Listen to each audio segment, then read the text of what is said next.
Graduates, even though it's a long way off, you've probably heard about something called the midlife crisis. Men buy Italian sports cars, women go on yoga retreats to Bali. But I'll bet you've never heard of a crisis you may be facing in a few short years.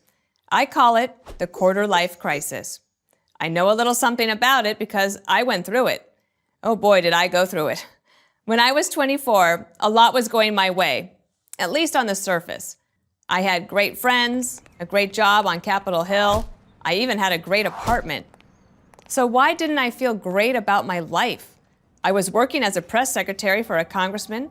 I should have been happy about that.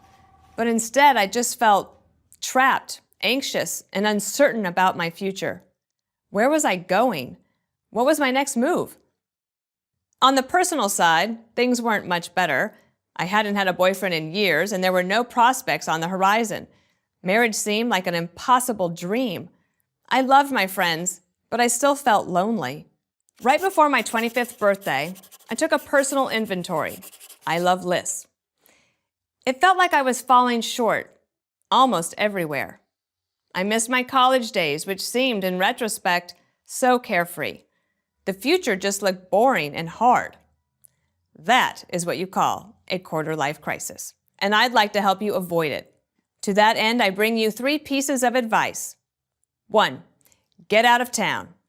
Feeling trapped? One of the best ways to set yourself free is to move, literally.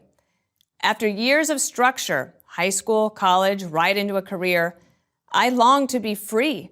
I wanted to be able to leave town at a moment's notice. So I stopped accumulating stuff. I only had 1 cup, 1 glass, 1 plate, 1 bowl, and 1 set of silverware. It was one of the best things I did for myself. It allowed me to be nimble in my life and my career. Assuming for a moment you're not married, if you are, congratulations, you're pretty much accountable to no one. That will change. Take advantage of your mobility while you have it. Go where the opportunities are. But more than that, just go. That might mean going somewhere for a better job, or it might mean traveling whenever you get the chance. It's a big country and a big world. There's no reason to be stuck in one place, especially if that one place isn't working for you. 2, you're not going to become a ballerina at 25. You're still young, but you're not as young as you used to be. You don't have unlimited potential anymore. The last time you had unlimited potential, you were 9. At this point, you're pretty well formed. What you're good at, what you're really bad at, what you like and don't like. I'm not saying you can't change, that you can't grow. Of course you can and must. But you are who you are, and you need to figure out who that is. To put it another way, what is it that you want out of your life?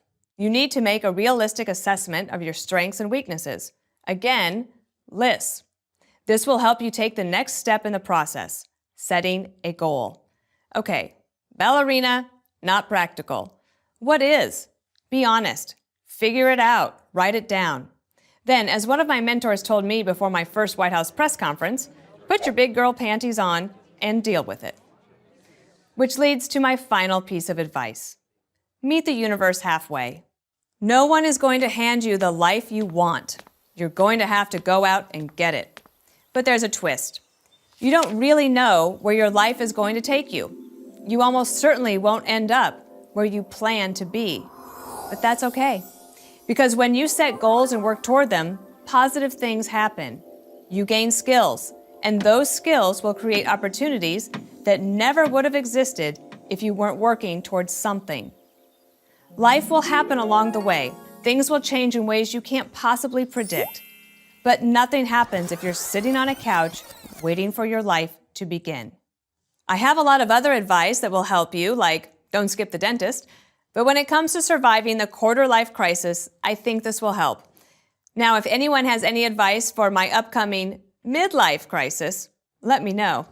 I'm Dana Perino for Prager University.